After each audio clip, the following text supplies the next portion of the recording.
Oke, welcome to Carvaganza. Saya Wahyu Haryantono dan dari Auto.com Januar Begeng.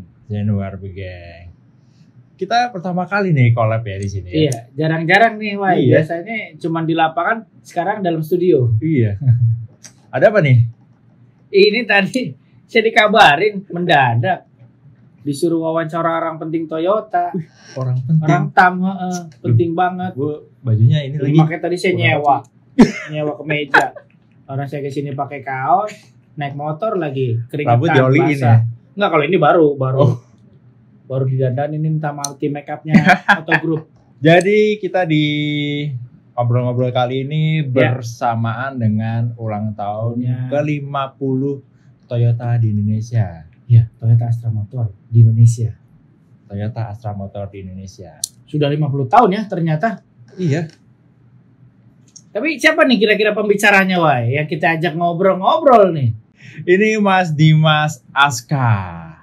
Mas Dimas Aska sebagai Interactive Communication Department Head of PT Toyota Astra Motor. Welcome Mas Dimas. Jadi panjang jabatannya Mas Dimas sekarang ya. Alhamdulillah. Hai Mas Dimas. Halo. Sehat ya? Sehat sih, tapi jangan panjang-panjang ya. Enggak, kita ngambil sampel-sampelnya aja. Enggak, nama gue jangan panjang-panjangin banget kayak tadi. Wah, bahaya kalau kayak gitu. Wah. Enggak kan emang panjang.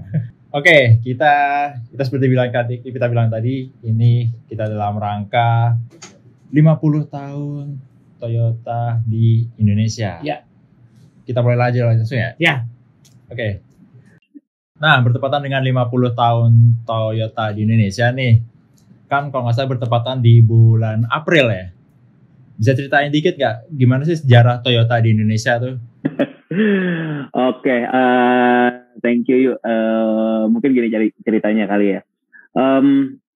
Ya 50 tahun benar. Jadi emang mulai itu tahun 1971 dulu. Saya juga belum ada ya di tahun itu ya. Jadi sisanya dapat dari literatur sebenarnya di zaman Majapahit. Mulai tahun 1971, tahun 2021 ini jadi 50 tahun. Jadi awalnya itu ya mungkin sama seperti yang lain ya. Jadi masuk ke Indonesia dulu.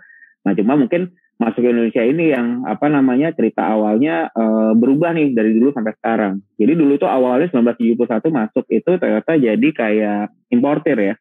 Jadi importir dulu ya. Importir dulu. Jadi mengimpor mobil-mobil Toyota yang ada di global untuk masuk ke Indonesia untuk memenuhi kebutuhan Indonesia ya. Salah satu mobil-mobil pertama itu ya mungkin kalau teman-teman ingat ya mungkin Corolla ya. Corolla itu salah satu titik awal masuk ke Indonesia. Jadi Corolla KE dulu deh kalau nggak salah. Iya. Corolla KE. Nah itu titik awal tuh masuk dari importir dulu. Nah tapi sejalan dengan importir, Indonesia kan luas ya. Bahkan dulu kan kalau kita ingat katanya Bang Roma juga berapa puluh tahun yang lalu juga udah bilang lebih dari ratusan juta orang yang ada di Indonesia. Jadi memang yang namanya import barang itu ya belum tentu semua orang bisa terpenuhi lah kebutuhan dari mobilitasnya lah ya. Atau misalkan apakah dengan satu model Corolla aja ya semua orang di Indonesia akhirnya bisa naik mobil, ya itu kan nggak bisa kayak gitu juga kan. Nah pelan-pelan akhirnya mulailah dengan yang namanya mobil yang diproduksi sendiri tuh waktu itu. Jadi mulai tahun 1977 ya kalau nggak salah ya, mulai Kijang yang pertama Kijang Buaya. Kijang Buaya bener, Kijang Buaya. Ya, benar Kijang Buaya. 1977 mulai bikin Kijang, habis itu selain bikin Kijang, generasi 1, generasi 2 itu ketiga bahkan tahun 1988 itu mulai ekspor. Jadi awalnya kita Indonesia itu cuma importir, akhirnya bikin mobil sendiri. Sekarang kita sudah mulai dengan ekspor, bahkan pelan-pelan sekarang jadi basis produksi. Jadi Indonesia ini adalah salah satu basis produksi dari Toyota yang nggak cuma di kawasan Asia ya, bahkan beberapa model yang kayak beberapa model Toyota di Indonesia itu juga sampai ke beberapa negara lain kayak misalkan bahkan ke Afrika. Benar. Amerika Selatan kalau nggak salah juga ya. Amerika Selatan. Ya. Betul, Amerika Selatan juga masuk. Jadi memang ya bisa dibilang perjalanannya Toyota itu dari kecil banget ya di Indonesia, melewati berbagai macam kondisi, akhirnya pelan-pelan ya izin bikin mobil, habis udah izin bikin mobil, izin ekspor juga, habis itu izin sekarang sebagai basis produksi, dan hari ini izin gue bisa cerita sama lo berdua. Ya, Mantap. udah di ACC berarti. Iya. Udah di ACC. Lumayan panjang sih perjalanannya, betul. Perjalanan cukup panjang. Sudah 50 tahun. 50 tahun. Sekarang Usia emas ya. udah usia emas. Makna 50 tahun bagi Toyota tuh apa menurut Mas Dimas? Oke, gini, mungkin bukan makna kali ya. 50 tahun itu kan gak gampang ya, tadi juga ceritanya lumayan panjang ya. Yang menjadi poinnya kan adalah gimana caranya menuhin kebutuhan nih sebenarnya, kebutuhan mobilitas, gerak dari satu titik ke titik yang lain. Bahkan ya mungkin kalau misalkan mungkin 2 tahun ini kita nggak ketemu lah ya yang namanya macet lebaran yang isinya mobil semua, orang berpindah dari lebaran itu kan bahkan cuma ada di nggak tahu ya, mungkin di Indonesia salah satu yang tradisi orang Indonesia doang itu. Betul. Nah itu kan tapi adalah pergerakan mobil terbesar mungkin ya yang pernah ada. Mobil itu bisa bergerak dari Jakarta sampai kemana dan sebaliknya dan lain-lain. Nah, intinya adalah bagaimana caranya memenuhi kebutuhan orang bergerak ini kan sebenarnya. Nah 50 tahun lewat ya kita fulfill dari yang dulu cuma punya Corolla, akhirnya kita punya Kijang, habis itu pelan-pelan sekarang 90% mobil yang dijual di Indonesia adalah buatan Indonesia sendiri. Nah ke depan sebenarnya yang jadi makna itu apa perjalanannya gini. Dulu kita udah jalan 50 tahun. Nah, yang menjadi menarik adalah untuk next 50 tahun ke depan mau apa nih? Wah. Apalagi yang Toyota bisa bikin buat 50 tahun ke depan. Jadi 50 tahun pertama ini kayak jadi fondasi untuk bisa jadi lebih baik lagi ke 50 tahun ke depannya lagi. Harapannya gitu yuk. Harapannya gitu. Nanti pas 100 tahun orang semua senang sama Toyota. Nah, kalau bicara soal Kijang kan emang udah ikonik banget ya untuk Toyota di Indonesia. Bisa ceritain dikit gak sih gimana sih ceritanya Kijang itu sebagai model yang pertama diproduksi di Indonesia? Oke, menarik yuk. Jadi sebenarnya gini, Kijang itu sebenarnya nggak cuma model pertama yang ada di Indonesia, tapi sebenarnya identitas Toyota Indonesia itu salah satu besarnya diwakili oleh Kijang. Di Kijang. Kijang itu mewakili banget identitas Toyota di Indonesia. Sebenarnya bukan identitas Toyota, Kijang itu mobil keluarga Indonesia, nggak itu aja sebenarnya. Tapi sebenarnya perjalanan Toyota dari dulu sampai sekarang itu sebenarnya terwakili oleh Kijang salah satunya. Jadi ya balik kayak tadi awalnya, kita nggak punya nih mobil yang benar-benar khusus buat orang Indonesia, yang benar-benar khusus untuk kebutuhan orang Indonesia. Impor dulu awalnya. Nah pelan-pelan kita butuh. 1977 itu apa ya? Itu adalah era pembangunan kan ya, kita baru mulai membangun negara dan lain-lain, dan di saat itu memang bisa dibilang mobil yang paling dibutuhkan atau transportasi yang paling dibutuhkan itu adalah transportasi untuk komersial, untuk membangun negara kemudian, untuk membangun kota dan lain-lain. Nah makanya Kijang muncul, dan Kijang pertama yang muncul di Indonesia itu adalah Kijang yang istilahnya ya, Pick up. benar. Jadi tujuan utama Kijang itu adalah ya untuk ngebantu industri. Pembangunan, betul. Nah itu di generasi pertama. Generasi kedua ini sudah mulai muncul nih, yang mungkin nanti kalau Wahyu sama Bagan ingat, ada yang muncul namanya Kijang Doyok, dan itu sudah ada versi van-nya ya. Ada versi van-nya. Artinya apa? Udah mulai masuk ke level, orang ternyata butuh ngangkut orang juga loh, si Kijang ini. Nah, masuk ke generasi ketiga, itu sekitar 1980-an, mulai muncul namanya, fokusnya bahkan udah lebih kuat lagi tuh di ngangkut orang tuh. Mungkin kalau teman-teman ingat dulu ada Kijang yang full press body. Oh iya. Karena full press body ini nah itulah Kijang di mana memang fulfill kebutuhan orangnya itu makin kuat sebenarnya di sana. Makin kuat kebutuhan orangnya. Masuk ke di era itu memang udah ada full press body, tapi pilihannya banyak banget tuh. Ada Kijang Ranger, Kijang Jantan, Super. Ya super tuh generasi Kijang Super. Paling booming kan Super. Betul. Super, Grand Extra, teman-temannya dan lain-lain. Betul. Jadi fokusnya udah mulai agak terbagi nih antara yang mobil komersialnya, tapi pick-up-nya juga ada. Mungkin salah satu pick-up paling terkenal di era itu adalah pick-up yang dipakai untuk angkot. Betul. Jadi emang benar-benar kendaraan komersial, duduknya berhadapan-hadapan dan lain-lain kan ya sebenarnya. Di 90-an masih ada tuh kan angkot-angkot. 90-an ada. Masih ngerasain. Nah, di masa itu juga muncul krisis waktu itu, 98. Ya, krisis moneter. Nah, muncul krisis moneter 98. Akhirnya bersamaan dengan waktu itu kita lagi mau pindah ke generasi keempat tuh. Kalau misalkan teman-teman ingat ya kapsul. Kapsul. Nah, kijang kapsul ini makin fokus lagi. Jadi si mobil komersial masih ada, tapi di saat itu udah mulai kijang kapsul ini tuh benar-benar mungkin kalau teman-teman ingat sekarang itu kita punya yang namanya Venturer ya. Nah, cikal bakalnya dari situ sih dulu. Dari situ. Ini kijang Krista kalau nggak salah dulu ya. Betul. Krista itu mewahnya kijang dulu. Betul. Gue LGX ngerasainnya LGX. Iya, tapi di momen itu tuh sebenarnya ada SGX yang short wheelbase, ada yang LGX yang long wheelbase. Habis itu ada kijang Krista, ada kijang Rangga. Nah, itu adalah mulai yang ada kondenya ya. Betul sekali. Mulai fokus banget tuh di kendaraan untuk penumpang. Nah, habis itu masuk ke Innova nih. Nah, baru lahir Innova tuh. Nah, di Innova tuh udah berubah tuh. Mobil pickupnya udah nggak ada. Udah bukan kijang lagi ya pickupnya. Jadi mobil pickupnya nggak ada, tinggal kijang Innova aja. Naik kelas ya kijangnya. Naik kelas, waktu itu dibilang naik kelas, bisa bilang naik kelas, tapi sebenarnya poinnya bukan naik kelas sih sebenarnya Mas Wagi. Orangnya berubah. Kebutuhannya berubah. Kebutuhannya yang berubah. Mas, lanjut. Lanjut boleh. Bagaimana Toyota Indonesia melihat pasar di sini setelah 50 tahun?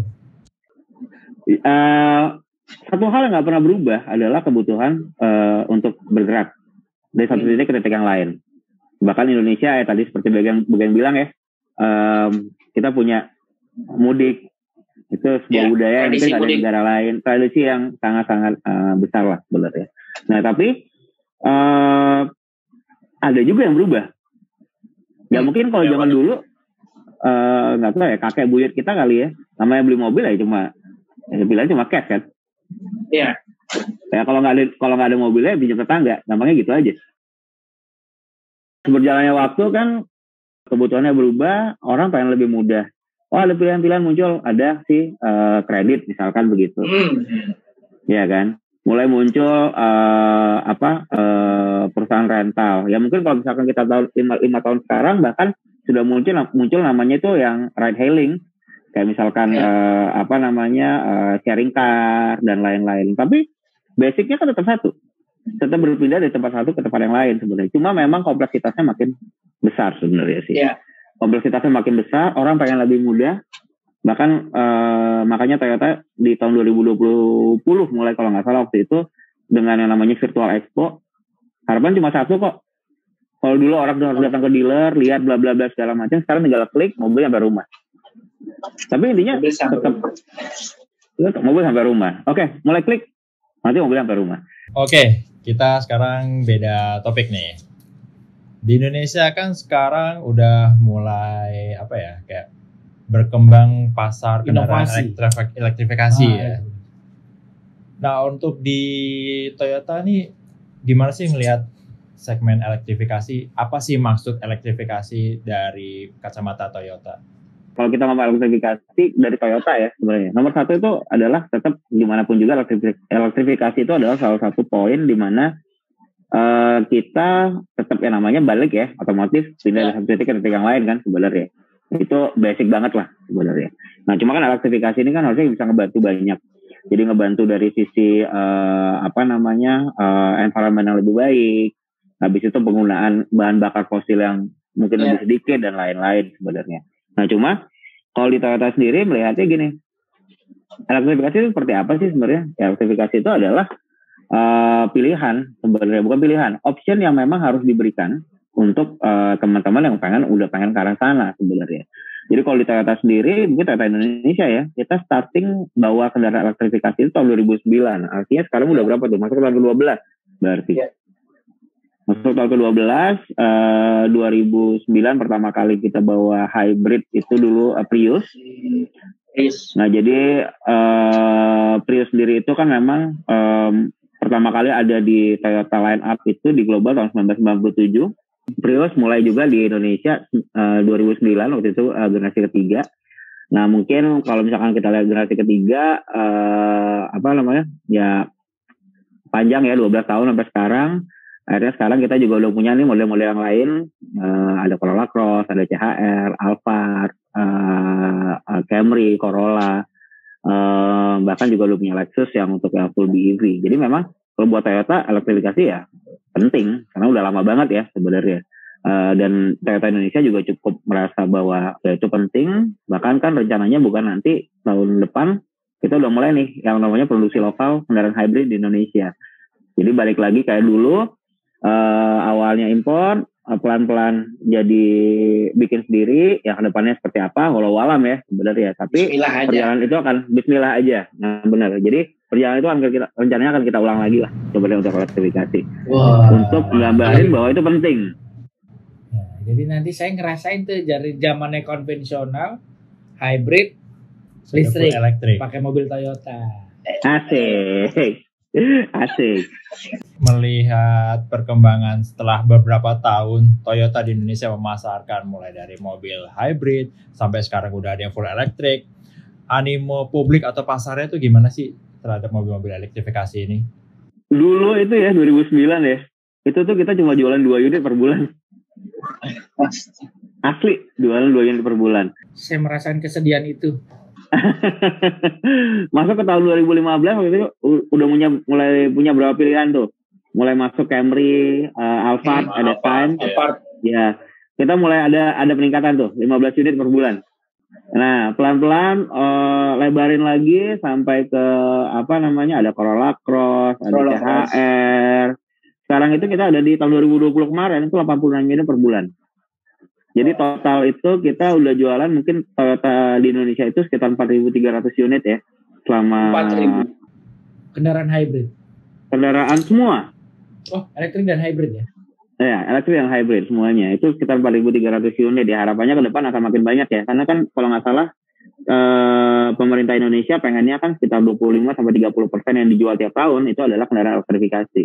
Ya, harapan kita menuju ke sana lah ke depannya sih. Mas, sedikit bahas nih tentang dari mata Toyota Indonesia melihat konsumen tuh bisa melirik kendaraan elektrifikasi tuh dari segi apa sih? Oke. Basicnya adalah ya otomatis ya untuk beberapa segmen mungkin lebih kepada memang sudah aware ya terhadap yang pelestarian lingkungan, habis itu juga terhadap teknologi, emisi gas buang lebih rendah dan lain-lain. Tapi ya balik lagi tadi ke depannya sih sebenarnya. Mobil mana atau mobil elektrifikasi mana yang benar-benar bisa memenuhi kebutuhan untuk bergerak tadi sebenarnya. Nah memang tak kenal maka tak sayang kan sebenarnya. Ya betul. Akibatnya ya itu dari dulu sampai sekarang itu kita punya dua target lah terkait elektrifikasi ini. Yang pertama itu adalah popularisasi, artinya orang harus ngerti dulu. Ya. Yang kedua itu adalah ya kita perbanyak pilihannya biar tadi bisa kebutuhannya semua orang bisa dapat sebenarnya. Jadi kalau ditanya apa sih yang bikin makin tertarik? Ya dua hal itu. Perjalanan panjang kok menuju membuat orang ngerti. Bahkan nggak berhenti di situ juga. Tahun 2021 ini kan kita bikin tuh di Bali yang namanya Smart EV Mobility itu adalah salah satu poin di mana kita pengen ya orang tanpa harus beli tapi harus bisa mengerti dulu nih, biasa dulu. Lo paham dulu nih, ada edukasinya. Betul, karena ada perubahan ada perubahan kebiasaan atau habit lah ke mobil elektrifikasi atau apalagi full elektrik ya. Lihat terpaksa buka tangki dulu nih karena si indikator mati. Yeah. Buka tangki dulu nih. Oh tinggal dikit nih. Apa yang dilakukan pertama? Ya tinggal ke pom bensin kan. Ya kalau nggak ada pom bensin dekat-dekat situ ya tinggal cari acaran sebenarnya. Tapi habit itu udah terjadi berapa ratus tahun yang lalu sebenarnya. Yeah. Nah kalau dengan elektrik kan harus berubah nih. Kayak misalkan sekarang itu juga ngecas masih cukup lama ya. Bisa 2 jam lebih. Itu pun belum 100%. Ya otomatis kan tiap bagian pulang nggak bisa tuh namanya langsung naik tidur tuh. Harus matiin AC dulu, matiin kulkas dulu segala macam. Tadi takutnya ngejepret kan ya. Iya. Nah, kebiasaan itu kan harus berubah sebenarnya. Iya. Itulah yang kita coba dengan mempopulerisasikan. Sama ngasih ini experience juga ya.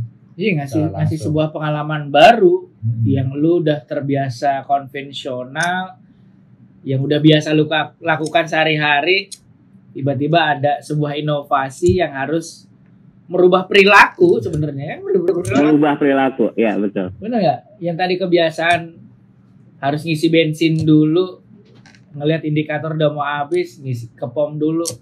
Kalau nanti udah elektrifikasi kan tinggal colok, tinggal tidur. Iya. Jadi udah Bangun nggak pagi kaget cabut lagi. udah penuh. Iya. Iya. Problemnya kalau lupa kan abis itu nggak bisa dipakai. Itu yang harus, itu salah satu bentuk kebiasaannya itu. Nggak boleh lupa berarti, nggak boleh tuh Nggak pulang naik tempat tidur, cuci kaki, nggak bisa. Matiin dulu Nggak semuanya. Hati dulu semua. Bener. Logis. Oke, barusan ini kita udah bicara Iya. soal elektrifikasi, Elektrifikasi. mobil ada teknologi Betul. hybrid, full Hybrid. elektrik. Nah, sekarang kita balik lagi nih ke tema 50 tahun Toyota di Indonesia. Nah, kalau kita ingat kan belum lama lalu Toyota launching Kijang Innova edisi limited edition 50 tahun ya. 50 tahun. Nah, kita mau tanya nih ke Toyota, kenapa yang dipilih Kijang Innova untuk jadi model Nah. limited edition? Udah laku semua katanya. Iya. Udah. Oke. Kenapa Kijang ya? Kenapa Kijang ya? Itu karena Kijang lah yang paling mewakili perjalanan Toyota Indonesia, Kijang.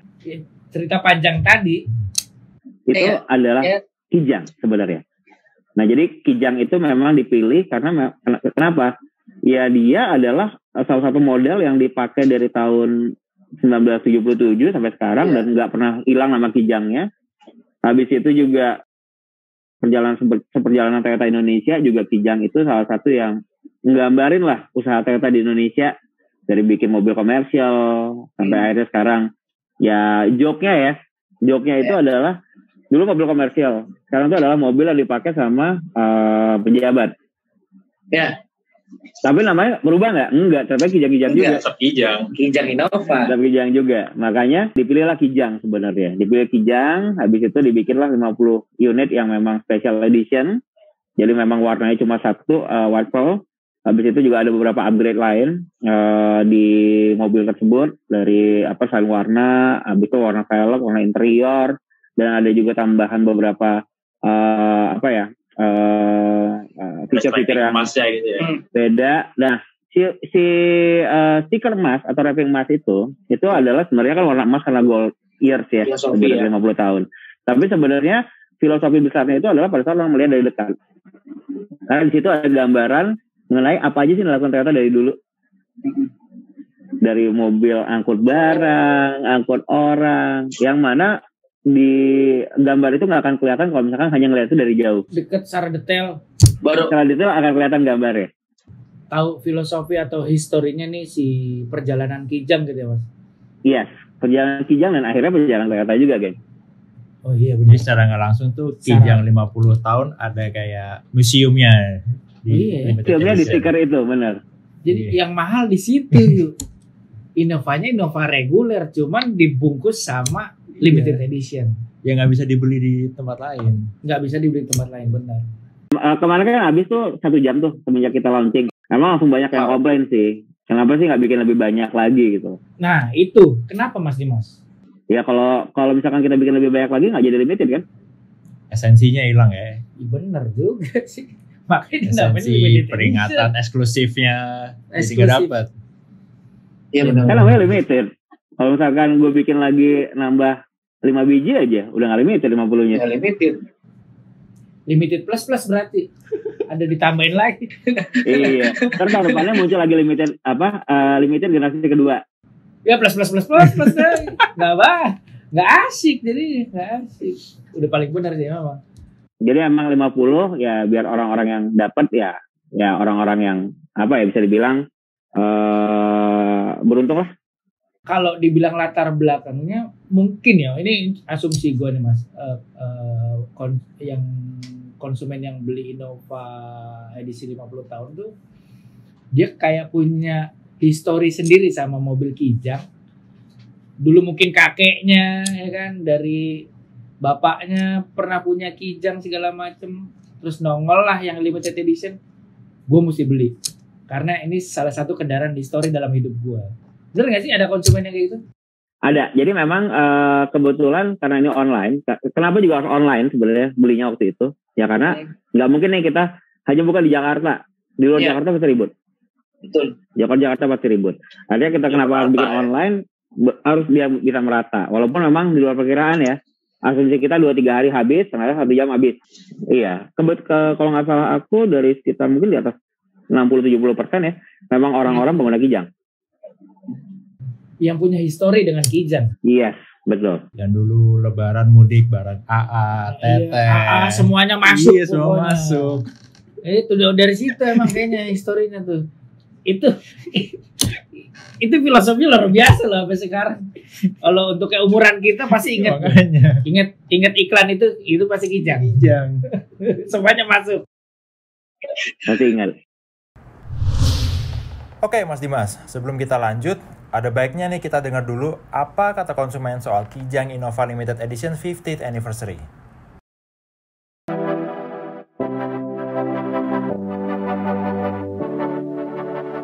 Ya, pastinya saya rasa tiap orang pasti senang banget ya menjadi 50 terpilih ya untuk memiliki Kijang Innova Limited ini. Ya pastinya ya nggak nyangka aja sih, soalnya kan pertamanya iseng-iseng gitu kan, kebetulan pengen cari mobil yang untuk keluarga, terus ditawarin nih sama tim salesnya dari Arina Toyota Gresik. Mereka bilang, Bu nggak sekalian ini mau coba mungkin kalau ada Innova yang limited. Oh ya boleh. Jadi ya intinya sih kayak ya seneng dan nggak nyangka juga sih bisa dapet gitu.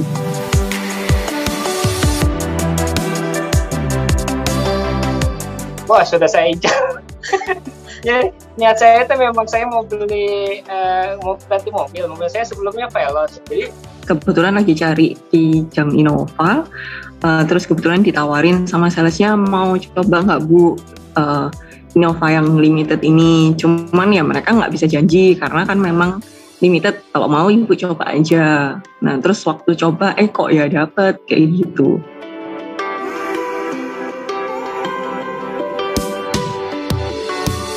kebetulan ini keluarga saya memang dari ayah saya tuh almarhum dari dulu memang Toyota Pak. Nah, jadi kata ayah saya udah kalau mau punya mobil atau beli mobil yang tangguh, yang irit, yang awet, yang tahan banting, Toyota aja gitu.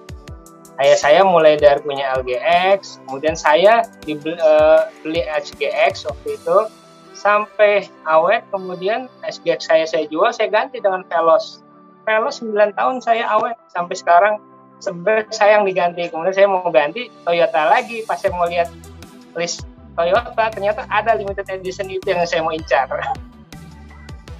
Oh, pasti ya, kayaknya hampir semua orang yang punya mobil pasti pernah coba Toyota ya. Jadi memang kita kebetulan keluarga sih, dari orang tua itu udah dari dulu itu memang pakainya Toyota, pasti ada Toyota gitu kan, salah satu mobilnya.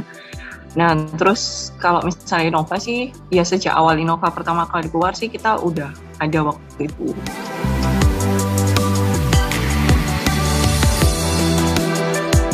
Saya rasa banyak yang menginginkan seperti saya ya.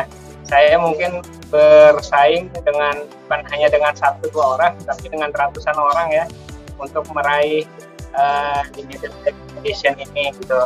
Dan saya rasa harapan saya ke depan sebagai selain saya bangga mendapat limited edition, juga saya yakin ini akan menjadi future klasik mobil ke depannya gitu. Ya, kalau secara bentuk sih memang kan hampir sama. Cuman memang kalau misalnya dari secara bentuk kan memang sebenarnya sama. Cuman memang dari segi desain dan segala macamnya sih memang lebih unik ya. Kayak dari warnanya, terus ada tambahan-tambahan aksesorisnya, itu memang menarik sih. Jadi lebih agak berbeda gitu kan. Bagus gitu, lebih elegan lah.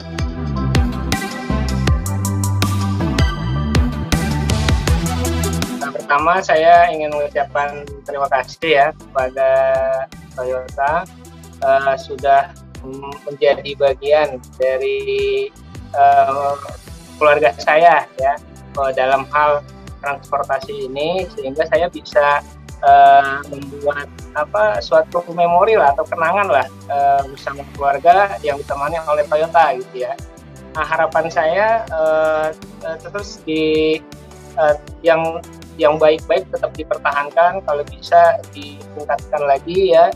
Yang pasti sih yang pertama mungkin lebih nyaman. Semoga bisa menghasilkan mobil yang lebih nyaman, terus lebih hemat itu pastinya dari segi harga maupun dari perawatan ataupun dari segi dari segi harga pembelian, perawatan, terus pemakaian itu juga bisa lebih hemat ya bahan bakarnya mungkin kayak gitu. Nah, ini kita tadi ngomongin elektrifikasi udah, terus ngomongin 50 tahun, terus produksinya si Innova. Nah, ini yang mau digaungkan waktu tahun 2018 itu Toyota menanggung mobility solution. Apa sih yang dimaksud itu, Mas? Oke. Mobility solution itu sebenarnya gini, balik ya basic dasarnya tetaplah mobile lah ya, bergerak ya. Nah, cuma kan tadi udah mulai muncul yang namanya kebutuhan-kebutuhan yang berbeda kan sebenarnya. Ya dulu orang beli, habis itu orang kredit, muncul namanya nyewa kan ya. Ya, Nyewa gitu ya. Kalau kita balik lagi keluar sedikit dari situ, zaman dulu banget orang nonton itu ya mau nggak mau ya cuma either dia beli DVD ya kan, zaman dulu banget ya, karena dulu kan cuma masih laserdisc bahkan sebenarnya. Nah, pelan-pelan kan sekarang kalau kita nonton kan udah mulai pindah ke yang berbayar tuh, langganan, yang berlangganan segala macam. Nah, mobil pun gitu sebenarnya. Jadi yang dinamakan mobility solution itu sebenarnya adalah gini, gimana caranya kita tetap bisa menjadi solusi untuk orang bergerak, tapi dengan kondisi yang berbeda dari masa ke masa sebenarnya. Makanya kan kalau misalkan Mas Wahyu sama Mas Bogen ingat, tahun lalu ya kalau nggak salah kita keluarin namanya Kinto. Itu tuh sebenarnya bukan, Kinto itu adalah bagian dari mobility solution, bahwa kedepannya orang udah nggak perlu beli lagi, tinggal pakai aja kok. Bahkan dari handphone, mesennya tuh dari handphone kan, registrasi bla bla bla. Iya, Kinto ini nariknya adalah gini, pesan dari handphone, udah oke, mobilnya baru rumah, selesai. Kita nggak perlu ke nggak perlu kemana-mana, duduk aja di rumah. Nah, tapi mobility solution sebenarnya nggak berhenti di situ sebenarnya. Nah, kalau kita ambil contoh di Bali nih, di Bali itu tuh kita kan nyediain yang namanya Easy Smart Mobility itu. Nah, itu tuh sebenarnya adalah bentuk kecil dari total mobility solution. Kenapa dinamain bentuk kecil? Karena gini, itu tuh sudah one package di mana orang turun dari bandara, mereka akan udah ada Prius yang nungguin. Nah, Prius, kenapa harus Prius? Karena jaraknya lumayan jauh ya, antara Nusa Dua sampai bandara itu nggak dekat lah, belum ketemu macet, bla bla bla segala macam. Artinya harus ada mobil yang benar-benar bisa masih full elektrik, tapi pada saat kita butuh konvensional pun masih bisa. Nah, tapi pada saat dia sampai ke pada saat dia sampai ke area Nusa Dua, ya itu benar-benar mereka tinggal udah masuk hotel, pesan, mobil udah siap dibawa. Jalanlah keliling pakai mobil yang lebih kecil kayak Poms atau C+ Sport. Nah, selesai dari sana, ternyata gue pengen ke Ubud misalkan. Oke, udah ada mobil Prius ready di situ, tinggal pakai, pulang lagi, mobil taruh di hotel, nanti diambil sama orangnya. Nah, poin utama dari mobility solution adalah bagaimana buat orang mudah untuk bergerak sebenarnya. Nah, itu kan kalau misalkan tadi kita ambil contoh yang berangkat ke Bali itu Begen gitu. Begen apa itu namanya? Aduh, gue harus kontak Dimas dulu nih. Gue harus pinjam mobil segala macam, nggak perlu Gen. Mobil segala macam. Ya lu datang, mobil dari situ kok sebenarnya. Dan itu semua pakai handphone. Ternyata tuh pengen bergerak dari yang gini. Dulu tuh ketahuan, ya gampangnya gini lah. Buat teman-teman kan taunya gini. Ternyata tuh dari perusahaan yang jualan mobil, akhirnya nanti ke depannya akan berubah menjadi perusahaan yang menyiapkan mobilitas itu sendiri. Oke. Oke, makasih teman-teman. Belum. Belum. Enggak, maksud gue Lu lagi masih ngebayang mencerna, gitu. lu masih mencerna ya, Nah. gimana ya? Ya semua dimudahkan. Ya bener, tagline-nya mudah. Iya. Nggak bikin lu puyeng. Semua udah ada di sini, di dalam genggaman. Semangatnya Udah itu. Bener. cocok belum Semangatnya jadi itu. bintang iklan? Asik. Siap. Nanti gue kontak ya. Ya, masuk lagi placement. Hihi. Tapi ada lagi contoh satu lagi ya. Kenapa namanya mobility solution? Makanya kan mulai sekarang tuh ada juga lagi nih. Beli mobil udah dengan paket biaya jasa sama partnya. Ya tujuannya sebenarnya sama. Itu adalah bagian dari mobility solution. Jadi tinggal pakai bayar bensin. Pak, ya gue cuma beli bensin doang kan istilahnya. Nah itu yang gue belum bisa kasih sama lu tuh, nyediain bensinnya. Kalau gue udah Gak bisa, apa-apa, mungkin kalau- jadi total Nah, itu mobility solution masih lagi. bisa. Masih bisa. Cuman kan yang tadi dibilang bahwa asuransi sudah ya Mas Dimas? Dah, Sudah diurusin kan istilahnya. yes, Terus pergantian part, servis udah ada semua. sudah diurusin juga dong. Iya, Ya pokoknya itu mobil datang ke rumah, tinggal gue isi bensin, Tinggal gue pakai pergi dari aja. titik A ke titik B. Iya. udah. Nah, dengan adanya mobility solution ini, apakah nantinya Toyota akan meninggalkan core bisnisnya? Menarik yuk. Sebenarnya gini, core bisnisnya Toyota itu kan sebenarnya nyiapin mobilnya ya, jualan mobilnya sebenarnya. Nah, tapi balik lagi yuk sebenarnya. Mobility solution ini tidak akan pernah bisa langgeng, tidak akan pernah bisa mulus kalau kita tidak bisa menyediakan mobilnya. Nah itu tetap akan jadi core bisnis yang utama sebenarnya. Bagaimana kita menyediakan mobil yang benar-benar cocok buat orang Indonesia, sehingga kalaupun kita mau jadikan itu mobility solution, ya orang tetap bisa menikmatinya sebenarnya. Jadi kalau misalkan pertanyaannya adalah apakah akibat dari itu kita akan Toyota tuh akan keluar tuh dari core bisnisnya bikin mobil, dan enggak, jawabannya tetap bikin mobil ke depannya. Cuma kalau dulu ya orang hanya terpaku dengan Toyota bikin mobil, habis itu datang ke dealer untuk beli mobil, ya mungkin ke depannya akan jauh lebih kompleks lagi. Oke, Toyota akan bikin mobil ini buat Bege, atau mobil lagi buat Wahyu, tapi nanti Wahyu mungkin akan lebih butuhnya seperti ini. Bege yang ternyata nggak pengen punya karena nggak mau bayar STNK, lupa bayar STNK tiap tahun, kadang akan memilih Kinto.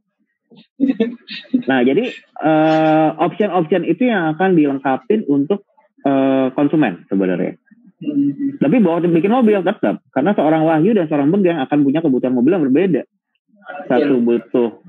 Satu yang sayang keluarga, satu sayang masyarakat, satu sayang tetangga, kan beda-beda sebenarnya. Kebutuhan mobil kan beda-beda juga sebenarnya.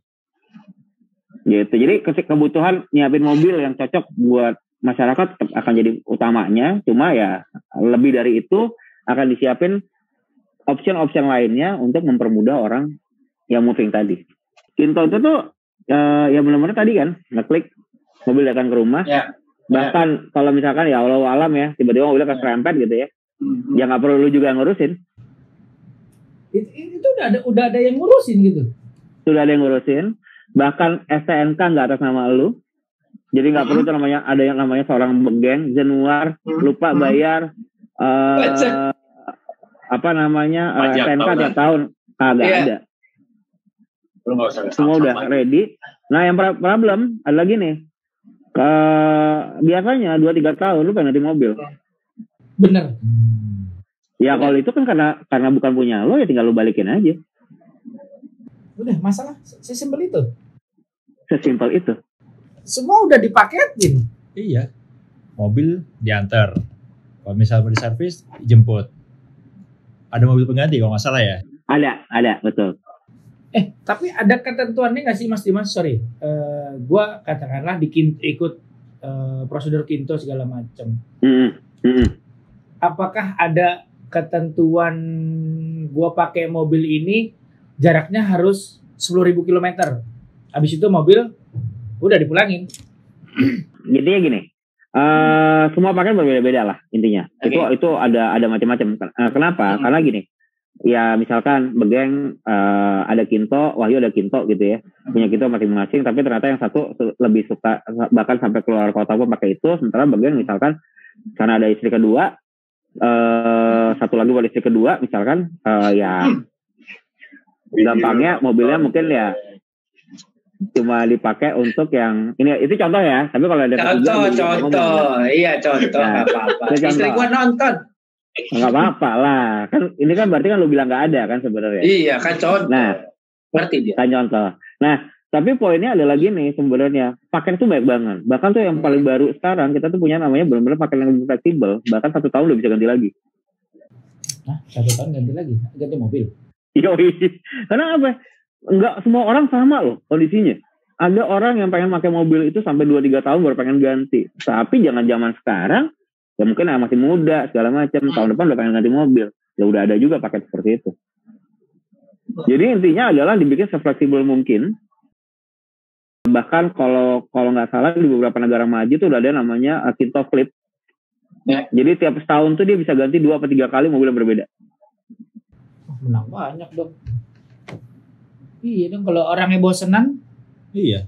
Ya tiap berapa 3 bulan ganti. gue ganti ini Iya. Ganti ini. Gak usah ganti tipe deh, gak usah ganti model. Ganti warna. Hah? Ganti warna gitu Iya. kan. Bosen gue merah lagi. Besok gue ganti hitam. Jadi sesimpel itu sebenarnya. Sesimpel karena gini. Ya zaman dulu kan orang gini lah gampangnya. Sebenarnya Kinto itu kan memenuhi kebutuhan gini. Zaman dulu orang, ya mungkin orang yang cukup punya ya, dia akan punya mobil untuk hariannya dia, dia akan punya mobil untuk keluarganya dia akan punya mobil untuk pulang kampung. Artinya semua orang itu harus punya 3, 4 atau 5 mobil kalau mau kebutuhan semuanya dipenuhin. Belum kalau misalkan tiba-tiba dia punya hobi off-road, ya lebih ribet lagi kan sebenarnya. Habis itu dengan zaman sekarang mungkin kalau kita ngomong Jakarta itu macetnya minta maaf, harus mobilnya rada kecil yang compact. Ya intinya adalah nggak ada yang perfect lah sebenarnya. Tapi zaman dulu orang dipaksa untuk ya beli semuanya sebenarnya. Nah bisa jadi ke depannya dengan adanya Kinto, ya dia mungkin punya 2 mobil. Tapi mobil ketiga kan nggak perlu ini kan, nggak perlu beli. Karena mobil pertama, mobil kedua udah bayar pajak nih. Masa mobil ketiga bayar pajak lagi? Apalagi ada progresif ya. Nah kan, Wahyu. Makin banyak mobil, makin mahal pajaknya. Makin mahal progresif. Iya. Betul. Nah, tapi kan problemnya apa? Ya kebutuhan itu kan nggak pernah kita bisa hindarin kan? Itu tadi pembicaraan seru kita dengan Mas Dimas. Soal 50 tahun Toyota di Indonesia. Kita udah ngobrol soal sejarah Toyota, terus teknologi elektrifikasi, sampai bisnis masa depannya Toyota dengan model Mobility Solution. Memudahkan semua masyarakat Indonesia untuk mendapatkan sebuah kendaraan yang diinginkan sesuai kebutuhan. Karena kebutuhan manusia itu tidak pernah ada habisnya. Dan jadi beda-beda. Toyota juga selalu memberikan inovasi akan hal itu. Jadi terus berinovasi, kebutuhan masyarakat terus meningkat. Gue sediain loh, ya gak? Gitu lah Mas bahasa kasar. Kalau dia gitu lah. Pokoknya kebutuhan masyarakat di Indonesia nih, gue punya semua. Iya. Ya, akhir kata Mas Dimas. Terima kasih banyak Mas Dimas. Terima kasih atas informasinya. Di sini. Maaf sudah mengganggu waktunya. Untuk Mas Dimas tetap jaga kesehatan, tetap semangat, stay safe, stay healthy. Dan terima kasih udah nonton video ini. Jangan lupa like, comment and subscribe ke channel Carvaganza dan The Official Auto. Yep. Main-main juga ke website carvaganza.com, auto.com, dan zigwheels.co.id. Sampai ketemu di video selanjutnya. Dadah.